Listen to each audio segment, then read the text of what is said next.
Hello, my name is Dr. Allison Ramsay. I am a lecturer in Cultural and Heritage Studies at the University of the West Indies, St. Augustine campus. And I'm going to speak a little bit about slavery and emancipation from the perspective of Barbados. Barbados was one of the oldest slave colonies of Britain and has had a long history of sugar and slavery. Eventually, Britain decides that it no longer wants to have slavery, and there was an Act of Abolition of 1833 which decided to end slavery on August 1st, 1834 for the colonies of the British Empire.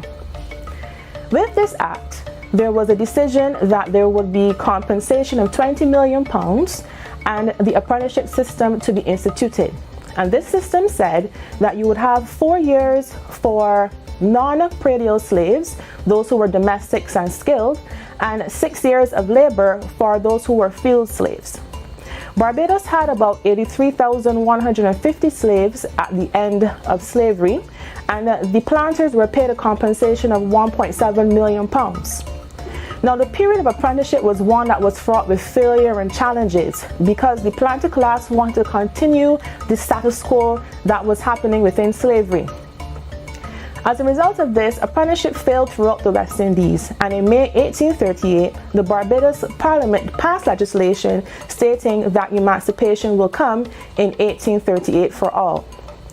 In July 1838, Governor Sir Evan McGregor also issued that statement stating that full freedom would come on August 1st, 1838. On Emancipation Day, nothing of terms of violence happened. The day passed without incident, even though the militia, of course, was on standby. The formerly enslaved went to church and had their festivities and celebrated their newfound freedom. Now, it is said that on that day, the formerly enslaved sang a song called Lick and Lock Up Done With, and this was in celebration of their freedom. Barbados has had an instrumental role to play in the abolition of slavery. Barbados had one of the memorable 19th century rebellions, the 1816 Buster Rebellion, which was held in April 1816, which featured the slave elite, Christian slaves, literate slaves, who were involved in a plot to overthrow and to gain their freedom. These included leaders like Buster, Nanny Gray, Washington Franklin, Dick Bailey, Johnny. All of these persons were involved in trying to make a social change.